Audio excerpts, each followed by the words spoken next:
இன்னும் சேகர் பாபு எங்களுக்கு ஒரு பிச்சை போடுறாரு. அவர் ஏதோ எசமா நினச்சிக்கிட்டு இருக்காரு ஐயா. சேகர் பாபு ஐயா அமைச்சர் பெருமகன் அறநிலைத்துறையை இன்னும் 1000 ஆண்டுக்கு அவர் கையிலே இருக்கும்னு நினச்சிட்டு இருக்காருல. மேல கோபுர உச்சியில் இருக்க கலசத்துல என் தாய்மொழி ஒழிக்குமா ஒழிக்காத, இதுதான் பேச்சு. இப்ப அதான கேள்வி. தமிழிலும்ங்கிற ஓநாடா நான் கஞ்சி யாசகம் கேட்கிறேன், உன்ட்ட பிச்சை கேட்கிறேன்னா. ஆனா கல்லு உணவுப் பொருள் என்று கூறுகிறாரு, 3 வேளை சாப்பிட முடியுமா? அது தடை செய்யப்பட்டதுன்னு கம்யூனிஸ்ட் சண்முகம் சொல்றாரு. தயவு செய்து கொடுங்க, நான் சாப்பிடுறேன்.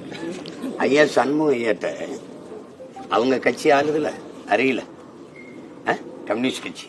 அங்க போய் ஐயா பினராயி விஜயன் சொல்லிட்டு வர சொல்லுங்க. இதெல்லாம் சும்மா குழந்தைகளுக்கு கொடுப்பாங்களா அப்படின்னு. ஒவ்வொரு மனிதனுக்கும் வாழ்க்கையில முக்கியமான ஒன்று, ஒரு பெரு நிகழ்வு, முக்கியமான நிகழ்வுங்கிறது திருமணம். எப்படியும் திருமணம் நடத்தி வைப்போம். அப்ப குழந்தைக்கு பண்ணி வைப்பீலான்னு கேட்பீல? என்ன சொல்லுங்க. நான் மாட்டுக்கறி விரும்பி திம்பேன், என் மகனுக்கு என் மாவீரனுக்கு நீ மாட்டுக்கறி ஊட்டுவியா? இதெல்லாமா ஒரு கேள்வி? பெரிய புத்திசாலித்தனமா கேள்வி எழுப்பது. சீமான் உன் மகனை பணம் பெற ஏற விட பைத்துக்காரப்பல என்ன இப்ப ஏறுறதுங்க? அவை நினைச்சா ஏறுவா. பணம் ஏறது அவ்வளவு காலமாட. ஏன்னா கருப்பட்டி காஃபி குடிக்கும் போது நாக்கு எழுத்து வச்சு அறுக்கணும்ல. இப்ப கருப்பட்டி காஃபி கிடைக்கும் இங்க. அது ஏன் இப்படி ஒருத்தன் கிளம்பிருக்காங்க பாருங்க. எங்க பொருளாதாரம் இருக்குது என்னமோ. நேத்து நாங்கெல்லாம் பனையை கண்டுபிடிச்சு அதுல கல்லு பதினீரை கண்டுபிடிச்ச மாதிரியே பேசிட்டுக்கிறான். பல ஆயிரம் ஆண்டுகளா எங்களோட இருக்கு. எங்க மரபு சார்ந்த வாழ்க்கை முறையில ஆடு மாடு வளர்த்தல், நாட்டுக்கோழி வளர்த்தல், வேளாண்மை செய்தல், கரும்பு, வாழை, தென்னை, பனை. இதெல்லாம் பனை நாடார்கள் மரம், பனை சாதி மரம். அப்ப தென்னை கவுண்டர் மரமா? இல்ல கேரளால தென்னை இருக்குது, அது என்ன மரம்? நாயர் மரமா இல்ல நம்பூதிரி மரமா? ஏன்னா உங்களுக்கு ஒரு அளவு இல்லையா பேசுறதுக்கு? இது மீன், அது மீன், அது ஒரு சாதியா? நாடார் பிடிக்கிறான், முஸ்லீம் பிடிக்கிறான், முத்தரையர் பிடிக்கிறான், தேவர் பிடிக்கிறான். எங்க ஊர்ல ராமேஸ்வரத்துல போஸ் மரவர் தான் மீனவர் சங்க தலைவராக இருக்காரு எங்க ஊர்ல. என்ன தியாகம் சொல்றது? மீன் பிடிக்கிறது அது ஒரு சாதி. ஜல்லிக்கட்டுக்கு போறான்னா அது ஒரு சாதி விளையாட்டு. எதை தாண்டா? ஆனா சாதி ஒழிக்க வந்தவன் தான் இதெல்லாம் பேசிட்டு இருப்பான். சாதியை ஒழிக்கணும்னு வந்தவன் தான் இவர் இந்த சாதி, இவர் இந்த சாதி. இதெல்லாம் எப்படி சொல்றது? சிரிச்சுட்டு போறோம். பெருந்தலைவர் காமராஜர் படிக்க வச்சாரு அந்த சமுதாயத்தில் இருக்கிறவங்களை முன்னோக்கி வர வச்சு. நான் அவர் பேரன் தெருவா கத்தினேன். டேய், என் தாத்தன் தான் பள்ளிக்கூடம் திறந்து படிக்க வச்சாரு. நீங்க ஊருக்கு பள்ளிக்கூடம் திறந்து படிக்க வச்சாரு. நீங்க ஊருக்கு சாராய கடை திறந்து குடிக்க வச்சீங்கன்னு பேசினேன். ரொம்ப நாளா பேசினேன். அவன் ஒத்துக்கல. பெரியார் தான் படிக்க வச்சார், பெரியார் தான் படிக்க வச்சாருன்னு ஒரே ஒரு பணம் ஏறி இறங்கினேன். நான் பேசாம இருக்க. அவன் சொல்றான் காமராஜர் படிக்க வச்சாரு, நீ பணம் ஏற விட்டான்னு. டேய் ஒருத்தன் போடுறேன். இப்பதான் ஒத்துக்கிறான் பெரியார் இல்ல படிக்க வச்சது காமராஜ்னு. அதுக்காக தான்டா பணம் ஏறினேன். சரியா இருக்க? என்னென்ன எப்படி திமுக ஆட்சி மேல இவ்வளவு குற்றச்சாட்டு வைக்கிறீங்க? கிழக்கு ஆப்பிரிக்க மக்கள் இங்க உள்ள ஆட்சியாளர் ஸ்டாலின் குறிப்பிட்டு அவரு புகழாரம் சூட்டி பாட்டு எல்லாம் பாடி டான்ஸ் எல்லாம் போடுறாங்க. இப்ப நீங்க 3000 கொடுங்க, உங்க படத்தை வச்சு ஆட வைக்கிறேன். தம்பி ஏன் தம்பி? ஒருத்தர் படத்தை கொடுத்து ஒரு விளக்கமா தள்ளாடினா அடிப்பான். அவனுக்கா தம்பி? ஏன்னா தம்பி உங்களுக்கு ஒரு அடிப்படை இப்படிதான் தம்பி. யுனெஸ்கோ பெரியாருக்கு விருது கொடுத்துச்சுப்பாங்க. என்ன தேவை சொல்லுவாங்க. செம்மொழி அதை கொண்டு வந்தது கருணாநிதி தான் அப்படின்னு கட்டம்பா. செம்மொழிக்கும் என் மொழி செம்மொழியா இருந்துச்சா? ஏதோ கடையில இருந்து வாங்கிட்டு வந்து கொடுத்த மாதிரி பேசிட்டுக்கிற. இந்திக்காரன் என்னடா என் மொழியை செம்மொழின்னு அங்கீகரிக்கிறது? நீ யாரு? ஹூவாரி? நீ யாரு? கீழடி தமிழரின் தாய்மடி. இப்பதான் தெரியுது. போட அப்படி திராவிட நாகரிகம்னா இந்திய நாகரிகம்னா இப்ப கீழடி தமிழரின் தாய்மடிய திருச்செந்தூர்ல கொந்தளிச்சுக்கிட்டு இருக்கேன் ஒருத்தன் வேலோட. அப்ப இடையில தமிழரின் தாய்மடின்னு போட வேண்டியது இருக்கு. இதை அங்கீகரி. அவன் யாரு? எங்க அம்மா அழகானவள் அறிவானவள்னு சொல்ல நீ யாரு? எனக்கு தெரியும்டா என் தாய் எப்படிப்பட்டவன்னு. நீ யாருன்னு கேக்குறேன். 50,000 ஆண்டுகளுக்கு மூத்த எண்ணெய 500 ஆண்ட கூட தொடாதவன் அங்கீகரிக்கணும்னா இது மாதிரி ஒரு கேவலம் இருக்கு. சில மொழி பிறந்து சிறக்கும். சிறந்தே பிறந்த மொழி என் மொழி. எல்லா மொழியும் மனிதனால பேசப்பட்டது. என் மொழி தான் உலகத்துல இறைவனால் பேசப்பட்டது. இயற்கையின் மொழி என் மொழி. என்கிட்ட கற்பிக்காத. என் மொழி அதை அங்கீகரி, கீழடி அங்கீகரி அப்படின்னு. நீங்க 2 பேரும் சேர்ந்தாடா தோணின பொருளாம் தூக்கி கொண்டு பெங்களூர்ல வச்சவன் கீழடியில. தம்பி எங்கேயாவது ஒரு குடியிருப்பு 2 ஏக்கர்ல வாழ்ந்த கிராமம் இருக்கா தம்பி? குறைஞ்சது 300-400 ஏக்கர்ல கூடி மக்கள் கூட்டமா வாழுவான். நீ யார் 2 ஏக்கர்ல தோண்டிட்டு நிப்பாட்டிட்ட? மீதியெல்லாம் என்னாச்சு? தோண்டுனா என்னுடைய தொன்மம் வெளியில வரும்.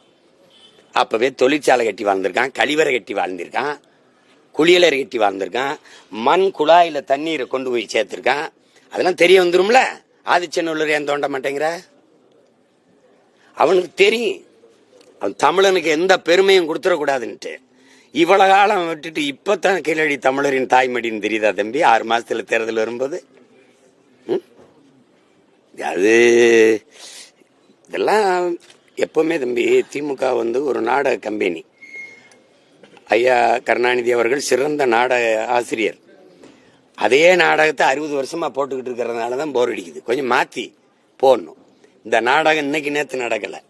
தேர்தல் வரும்போது எங்க மேல வரும் பாருங்க பாசம். இந்த சேகர் பாபு எங்களுக்கு ஒரு பிச்சை போடுறாரு. தமிழிலும் என்ன ஆப்பிரிக்கா ஆஸ்திரேலியால கேட்கிறேன், இல்ல உங்க ஊர் ஆந்திரால கேட்கிறேன்னா, வெங்கடாசலபதி கோயில்ல எங்களுடைய தாய்மொழியில நீங்க குடமுழுக்கு செய்யுங்க, இல்ல ஐயப்பன் கோயில்ல கேட்கிறேன்னா கேரளால, இல்ல ஒரிசால பூரி ஜெகநாதர் கோயில்ல கேட்கிறேன்னா, இது என் நாடு, இது என் நிலம், இறை என் இறை என் மொழி, அதுல வழிபாடு செய்யுன்னா தமிழிலும் அப்படின்னா இந்த கல்யாண வீடுகளில் பிச்சைக்காரன் வாசல்ல இருப்பான், இருங்க உங்களுக்கும் சாப்பாடுக்கு இருந்து சாப்பிட்டு போங்கிற மாதிரி சொல்றீங்க. தமிழ்ல நடத்துறதுக்கு நாங்க முன்னாடியே யோசனையில தான் இருந்தோம். ஏற்கனவே கனிஞ்சி பழுத்துட்டு தான் இருந்துச்சு. இப்ப நீங்க சொந்தம் புகை போட்டவன் நான் தான். கனிஞ்சு எங்கிட்டு வச்சு கனியை வச்சுக்கிந்தா சேட்டன்னா கனிஞ்சு ஏன் அதை முதல்ல இல்ல அதெல்லாம் நாங்க பண்ணிடுவோம் அப்படின்னு சொல்ல வேண்டியதானே. இதுதான் கனிகிறதா? தமிழிலும் அதான் கனிகிறதா? சிங்கப்பூர்ல இருந்து நான் வானூர்தியில வந்தா தமிழ்ல அறிவிப்பு இருக்கும், மலேசியால இருந்து வந்தா தமிழ்ல அறிவிப்பு இருக்கும், அரபு நாடுகள் வந்தா தமிழ்ல அறிவிப்பு இருக்கும். தமிழிலும் அதை ஏற்கிறேன். மலேசியால இருக்க எங்க பாட்டன் முருகன் கோயில்ல அவன் தமிழ்ல மந்திரம் சொல்றான். என் கோயில்ல நீங்க கோயில கட்டினவன் யாரு? சமஸ்கிருத மொழியில வழிபாடு நடக்கணும்னு தெருவில் இறங்கி போராடின மக்கள் எத்தனை பேரு? பதில் இருக்கா? பதில் இருக்கா? தமிழிலும் அப்படின்னா என்ன அர்த்தம்? பிச்சை போடுறீங்களா? எங்களுக்கு பிச்சை. இந்த போராட்டத்தை திருப்பி முன்னெடுப்போம்னு சொல்லியிருக்கீங்க, என்ன காரணம்? முன்னெடுக்க போராட்டத்தை நான் பின்னடைஞ்சாதானே முன்னெடுக்கிறது. தொடர்ந்து நடைபெறும். தொடர்ந்து நீ கோயில் திருச்செந்தூர்ல எங்கள் மூதாதை திருமுருக பெருமானின் கோயில்ல கோயில் கோபுரத்துல உச்சியில என் தாய்மொழி ஒலிக்கணும். ஒலிக்குமா இல்லையா? அதான் கேள்வி. நீ சும்மா ஒரு அரங்கத்துல உட்கார்ந்துக்கிட்டு ஓதுவார வச்சு கந்தர் அனுபூதி பாடுவேன், நான் திருப்புகளை பாடுவேன், திருமுருகாற்றுப்படை பன்னீர் திருமறை ஓதுவேன். அது ஓதாம போ. மேல கோபுர உச்சியில் இருக்க கலசத்துல என் தாய்மொழி ஒலிக்குமா ஒலிக்காத? இதுதான் பேச்சுப்ப. அதான கேள்வி. 76 குண்டத்துல எத்தனைல என் தாய்மொழியில நீ ஓதுவ தானே? கும்பாபிஷேகம் தானே. ஒருத்தன் போட்ட ஓடுல திரு குடம் முழுக்கு எப்படி நன்னீராட்டுன்னு வார்த்தை எங்க எப்ப பேசுனீங்க? நன்னீராட்டு அது வரைக்கும் நன்னீராட்டுலயே கும்பாபிஷேகம் தான். திருக்குடம் முழுக்கு நன்னீராட்டுலாம் எங்க இருந்து வந்தது? எங்க இருந்து வந்தது?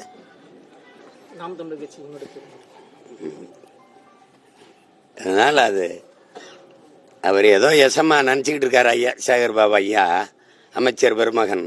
அறநிலைத்துறை இன்னும் 1000 ஆண்டுக்கு அவர் கையிலே இருக்கும்னு நினைச்சிட்டு இருக்காருல. அப்படித்தானே? திருவண்ணாமலையை நீங்க எல்லாம் சேர்ந்துக்கிட்டு ஆந்திராவில் ஒரு மாவட்டமாக்கி விட்ட. பேருந்து நிலையத்திலிருந்து இந்தி, இங்கிலீஷு, தமிழ், தெலுங்கு. அதுக்கு எதுக்கு தெலுங்குல எதுக்கு இங்க வருது? எதுக்கு தமிழ்ல இருக்கணும்? ஒரு பொது மொழியா எல்லாருக்கும் தொடர்பு மொழியா ஆங்கிலம் இருக்கு, அதோட விட வேண்டியதானே.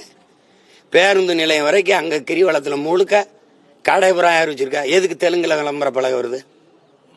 எதுக்கு வருது? எதுக்கு வருது? எதுக்கு வருது? பழனி கோயிலுக்குள்ள மலையாளத்துல நீ அறிவிக்கிற, ஐயப்பன் கோயில்ல எனக்கு தமிழ்ல அறிவிக்கிறியா?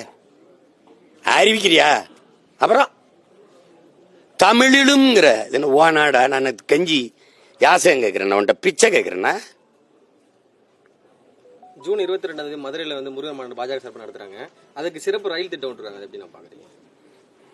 அப்படியாவது ஒரு ரயில் ஓட்டும் விடுங்க. விடுங்க, அதெல்லாம் இருக்கிறதா. அது அவங்களுக்கு அதுல ஒரு அரசியல் இருக்கு, தொட்டு பாக்குறாங்க. அவங்க என்னுடைய வளர்ச்சிக்கு செலவு பண்ணி முருகன் மாநாடு போடுறாங்க. நீ முருகா அரோகரான்னு சொல்லுவேன். எங்க முப்பாட்ட முருகன் முக வரும், துண்டிச்சா அவன் பேரை என் முகம் வரும்.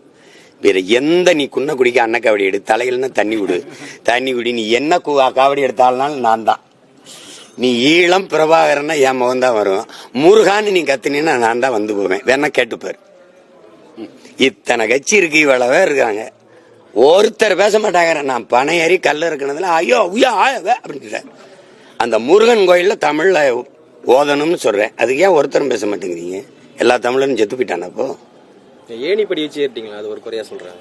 ஏணிப்படி அவன் விசை எந்திரம் வச்சு ஏறிட்டு இருக்கேன். ஏணிப்படி நான் ஏறலங்க. ஊரு பூரா அப்படித்தான் கட்டி ஏறான். அந்த பகுதியில அப்படிதான் எல்லாரும் ஏறிட்டு இருக்காங்க. அதுக்கான காணொலிகள். சரி, இப்ப எப்படி ஒரு தடவை இப்படி ஏறுவா? அப்படி இந்த பண்ணையில ஏறன்னு தான் சொன்னேன். அண்ணா அந்த படம் நாங்க தான் வேண்டாம். என் தம்பியை தான் வேணாம் இந்த பண்ணையில ஏறணும். ஏன்னா எல்லாரும் இப்ப கட்டி தான் ஏறாங்க. கேரளாவில விசை எந்திரங்க.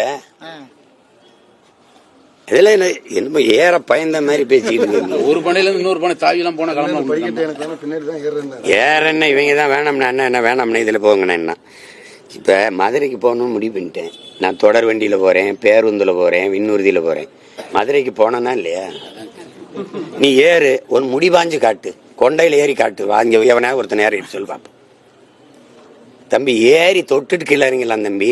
அங்க முடிவாஞ்சு நிக்கணும்ல, அது கொண்டை கட்டாத மரத்துல ஒரு தடவை நின்னு காட்டு. நின்னு கீழே கொஞ்சம் தரைய பாரு முதல்ல,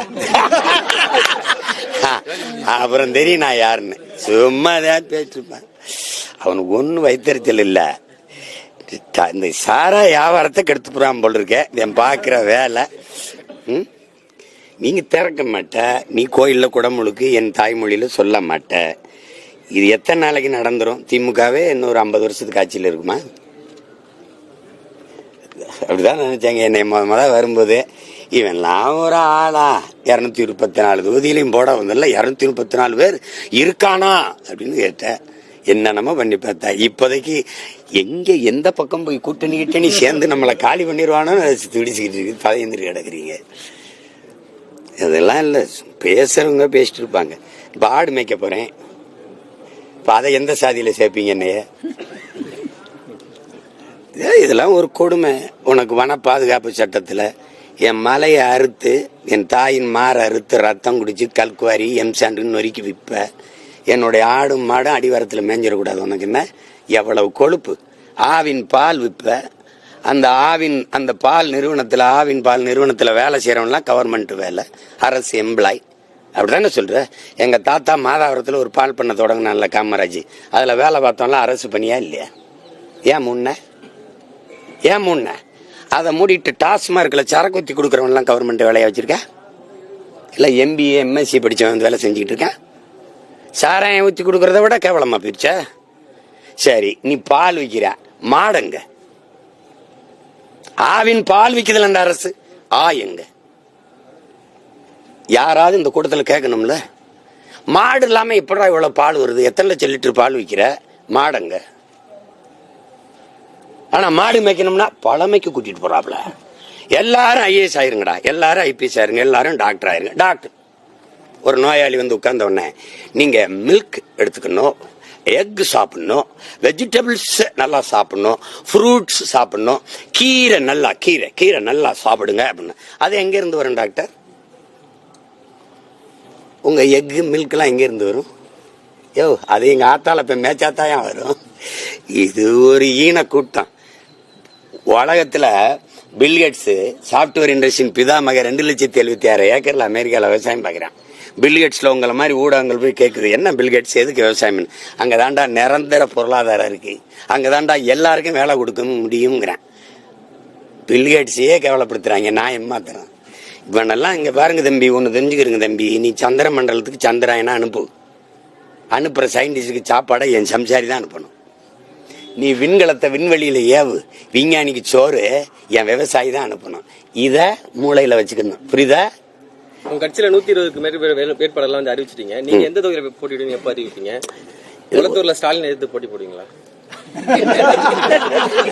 அவ்வளவு கேவலமா தெரியுதானே பார்த்தா? அவர்கிட்ட போய் கிளம்பி சீமா நிக்கிற தொகுதியில நீங்க நின்று எடுத்து போட்டி போடுவீங்களா? நீங்க தயாரா இருக்கீங்களா? ஒண்டி நீங்க தயாரா இருக்கீங்க? திமுக யாரோடும் கூட்டணி கிடையாது. 1 ரூபா வாக்கு காசு கொடுக்க மாட்டேன். அவங்க அப்பா நினைவிடத்திலும் சரி, அண்ணா நினைவிடத்திலும் சரி, இல்ல அவங்க போற்றுகிற ராமசாமி ஐயா நினைவிடத்திலும் சரி, சத்தியம் பண்ணிக்கிறணும். ₹1 காசு கொடுக்க மாட்டேன்னா நான் என் குலதெய்வம் வீரமாகாளி மேல சத்தியம். நீங்க சத்தியம் பண்ணிட்டு அவரும் நானும் திமுக மட்டும் நாம் தமிழர் மட்டும் என்னை வென்று காட்டிட சொல்லுதான். ஏன் புலி வருதுன்னா எல்லாரும் ஓடியா, நான் கீழே படுத்துக்கிறேன், என் மேல படுத்துக்க. இதுக்கு மேல கட்சியே இல்லை, எல்லா கட்சியும் கூட்டணியில் சேர்த்துக்கிட்டாச்சு. சர்வே 42 விழுக்காடு திமுகவுக்கு. ஸ்டாலின் முதலமைச்சராக 42 விழுக்காடு ஆதரவு. அதான் ஆதரவு இருக்கு. எப்படி ஓட்டு காசு கொடுக்குற? அதான் ஆதரிச்சிட்டால, எதுக்கு ஓட்டு காசு? கூட்டத்தில் நிக்கிறவனுக்கு வீரமோ துணிவோ தேவையில்லை, தனியா நிக்கிறவனுக்கு துணிவு வீரம் தேவை. நாங்க வீரர்கள், அதனால தனிச்சு துணிஞ்சு நிக்கிறோம். எங்களை மாதிரி நீங்க வரியா, எங்க கட்சிக்கு யார் வர்றது, அவன் வருவானா இவன் வருவானா, அந்த துணிவு இருக்கா? முதல்ல அவரை எதிர்த்து நீ வேற அனுப்பி. நல்லது.